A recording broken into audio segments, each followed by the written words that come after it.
Hi, my name's Phil. I like talking about politics, and after the Dominic Cummings bombshells over the weekend, the man himself decided to break even more rules by explaining in person in a press conference at Downing Street why he broke the rules. But first, if you'd like to be notified of daily news and politics, then please subscribe to the channel and click the bell notification icon.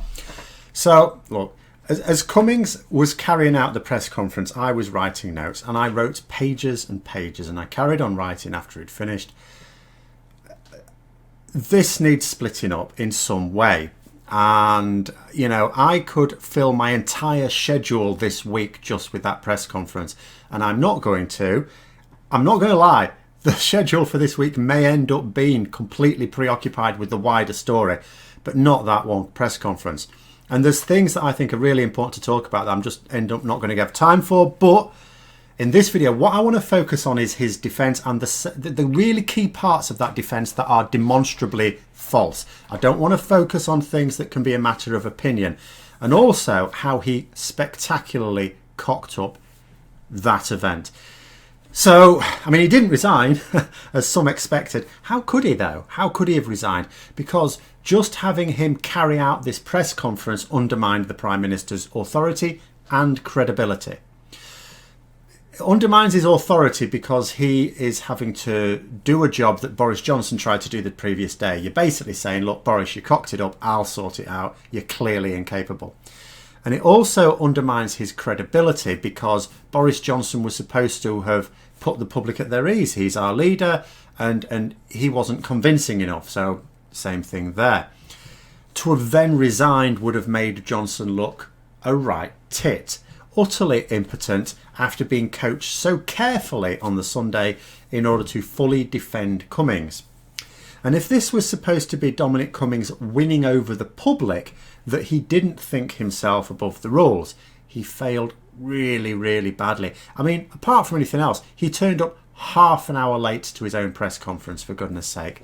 And what was there to prepare for that could have caused this delay? You know, this isn't like a breaking news story where the government say, you know, like someone's declared war on us and the government have to say something, but there's a bit of a delay there. That's sort of understandable. What could have delayed it? He was reading out a statement. He said the statement he was reading out was the one he gave to the Prime Minister at the weekend. So it was already written, unless, of course, he was lying. Of course he was lying, but I'm trying to be charitable here. He was also only answering questions about his own movements and motivations, no one else's, so he didn't have to consult with anyone else. You could understand Boris Johnson having to discuss this with Dominic Cummings first, because he would then have to answer questions about Dominic Cummings' movement, but Dominic Cummings is only answering questions about Dominic Cummings. He should know Dominic Cummings' own movement. So there was no reason for the delay other than it was deliberate, you know, from a man who delights in making people jump through his hoops. But anyway, on to his defence, such as it is. Now, before the press conference, the defence seemed to be the caring father who thought that the best thing for his 4-year-old child was to throw it in a metal box with 2 adults infected with COVID, one of whom definitely was infected with COVID, for a 5-hour car journey, where apparently with this 4-year-old they didn't need to stop. And he certainly kept plugging that defence in the press conference as well. But how to explain his visit to Barnard Castle? Because he went to Durham, he acknowledges that. And then he went to Barnard Castle. Now, he couldn't really dispute that because that's known. Now, that, you know, is a beauty spot. It's a tourist attraction. And it was his wife's birthday. We all know why he went there. But why did he say he went there? Tricky one, tricky one. Would you like to know the defence for that one? Many of you, I'm sure, have already seen it. He made the trip, get ready for it, to test his eyesight. Not even exaggerating. That's not even like parody. That's his answer. And at that point, my suspicions that Dominic Cummings is a man who is actually as dumb as hell and only appears really intelligent to true cretins was confirmed. Just that one statement. He went on television to say that his eyesight might not be good enough for a car journey. So what he did, cunning plan, he tested it out with a 30-mile car journey with his family in the car. How is that caring for your family? And also bear in mind, his initial defence relied upon us believing that the regulations allowed his circumstances. He's not just trying to defend it as, yeah, I know it was technically against the rules. The rules were drawn up really quickly and didn't allow for something maybe it should have allowed for, and I just did what was best for my family and hanged the consequences. He could have done that. He didn't do that. You know, he tries to have us believe that the regulations allowed his circumstances as an exception to the lockdown rules. They do not, but that's what he's trying to push. But now he wants us to believe that the regulations allow you to leave the home for an eyesight test. Not even a professional eyesight test, but driving 30 miles with suspect eyes to test them out on a castle. Because, you know, opticians do favour the castle as, as an eyesight test these days. Oh, they're mad for it. You know, we're quite lucky in this country. I know Americans will be a bit confused about this, but, you know, we actually have castles. Quite easy for the optician to test us out and then tell us to drive to a castle and back to see if it was all right. But back to the regulations things, it's simple enough. You know, I've linked the regulations below. You can have a look yourself. There they are. That is the legal framework. It's not guidance, it's legislation. That's the law. Now, Cummings claims two things. One, that these regulations allow you to use your judgment where the care of a small child is concerned. He repeated that term many times during the press conference, small child. Two, it allows you to use your judgment in exceptional circumstances. He used that word a lot as well in relation to the regulations, exceptional. Now, open it up yourself in the website and do a search for the term small child. Doesn't come up once. Child does, and it doesn't come up that many times. You can read them all through. It's not in relation to his circumstances at all that it even mentions the word child. Small child, not there at all. It does say you can leave the home to access critical public services for your child. That can include child care, but his parents are not a public service. So it doesn't cover just childcare, by the way. You know, critical public service. And in fact, that regulation really is there for sufferers of domestic abuse. You know. But either way, he wasn't accessing a public service. His dad's not a public service. That's all there is to it. Now, the next thing, exceptional. Look up the word exceptional. Doesn't come up once. Not once. Do you know what? Just for a laugh, let's look up judgment. Because he kept talking about the regulations, so you can use your judgment in these circumstances. No, the word doesn't come up at all. Not at all. There are exceptions allowed for leaving the home, a small number. Someone who was trying to defend Dominic Cummings on the BBC beforehand, who should never have been on the programme, kept saying there were reams and reams of exceptions. There are not. There are very, very few. And you know, during that period of lockdown, very, very few. And none of them at all covered Cummings' situation. You can read for yourself. What annoyed me is that no journalist seemed to ask him to point out exactly where in the legislation he said it was fine. Because that's what matters. That's the question that he would not possibly be able to answer. Show me. He claimed he was reading from it. I've got my own copy. You tell me which point it is. You know, that's the way legislation works. You just tell me which section, subsection. I'll find it. He couldn't. He muttered something about the NHS website. No. What we're talking about here, Mr. Cummings, is a point of law. You refer to the legislation on the government website, not anything else on the NHS website. But the Barnard Castle is what kills it off for me, because this press conference wasn't arranged to convince legal experts. Of course not. It was never going to do that. Or even serious political commentators, because, you know, it's not going to do that either. It was to get enough of the public on side to ease pressure on Tory backbenchers, something I need to talk about later today as well, who are, of course, being told in unprecedented numbers by their constituents. I've emailed my MP, I'd encourage everyone else to email theirs, that they want Cummings gone. I haven't actually emailed my MP to ask her to get rid of Cummings because she can't do that. I have asked her, though, to express her position on it, her views on it. Now, most members of the public will not read regulations for themselves.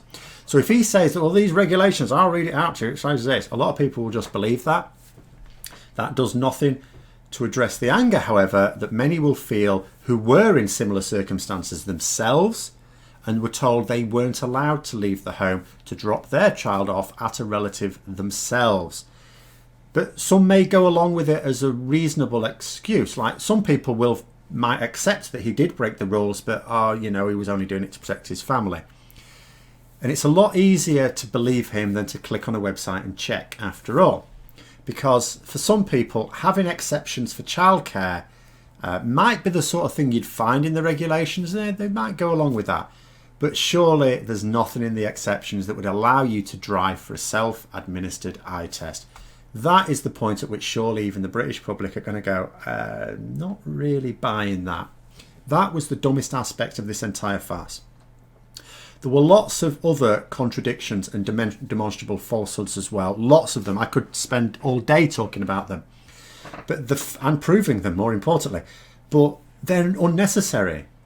You know, the fact he took his whole family to a beauty spot when he himself claims he wasn't even sure if he was fit to drive completely dispels the nature of this caring family man, as well as pointing to a clear breach of the regulations as well. That's all there is. When it comes to whether you broke the rules or not, you don't have to come up with lots and lots of examples. Can you come up with one example that proves you broke the rules? Yes. Can you come up with one example that proves you're not a caring family man? Yes, with the same example that he gave. This wasn't even in the public domain before then.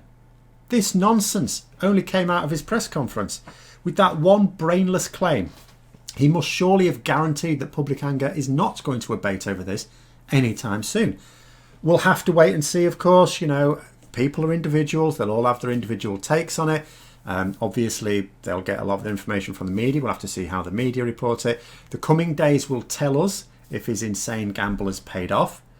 I have to say, I really don't see how it can. All it did for me was expose just how dumb this man is. And far from being good at judging the public mood, something that people say he's really good at judging the public mood, I think he's shockingly bad at judging the public mood if he thinks this is the way to get it back. And finally, one question that really needs to be asked is this. His wife, as editor of The Spectator, wrote a lengthy piece about their time with COVID. How come it didn't mention any of the things that he talked about? Now, this was asked there. The only answer, of course, is that one account or the other is a tissue of lies. He tried to claim that it was his wife lying, that his account was totally true. You know, in reality, his account was definitely lies. His wife's may have been as well. What has essentially happened here is he has sat down with cleverer people than him, and they've gone through all the known facts. They've said, right, what are all the known facts? What are the things that people can prove? Anything else you can just dispute as people making stuff up. Blame the media. That's what he did all the way through the press conference. Blame the media. You know, but what are the ones you can't deny because there's actual proof? And then they went down each one and thought of a way of excusing each one in turn. Then they got to the trip to Barnard Castle. That was just a bridge too far, really. There was no justification for that. So they gave it a punt. They thought, well, we've got to say something. Give it a punt, see what happens. To even try is to hope that the British public really are as thick as they are expecting. And it fails on so many levels. It's clearly not an acceptable reason to leave the home. If your eyesight was suspect, a caring father would not take their child with them, let alone their sick wife. Nobody in their right mind would believe it, even if you somehow vaulted over the other two options. Who drives to a castle for an eye test, for goodness sake? So a summary of the key points as I see it. 1. When his wife developed symptoms, he went to work as normal instead of isolating as the regulations insist they do. Because, you know, a member of his household had COVID symptoms. You're supposed to isolate. And actually, he can do his job remotely anyway. Why did he go to work infecting other people? 2. He drove 260 miles in case both of them became too ill to look after the kid. In other words, it was a childcare thing. But when both of them did become ill, they didn't access the familial childcare that was in Durham, the reason they say they went to Durham. Which, by the way, in either case, was available in London as well. They have family in London. 3, he wasn't able to say why his wife had apparently lied about the account that she gave in The Spectator, which massively differed from his own account. And 4, driving 30 miles with your family strapped into the car when you think your eyesight might make a car journey to London dangerous. Apparently that's what caring fathers do. But there it is. Much, much more to unpick. Quite a lot of it is just going to have to fall by the wayside. I'll have to pick on the most important features. Later on, I do want to sort of talk about the extra rules he broke in just doing the press conference as well as having a little look at how Tory MPs are likely to react to this. But until then, I hope you found the video interesting. If you did, don't forget to click the like button. If you'd like to support the channel further, then please also click the Patreon link for details. And until next time, I'll see you later.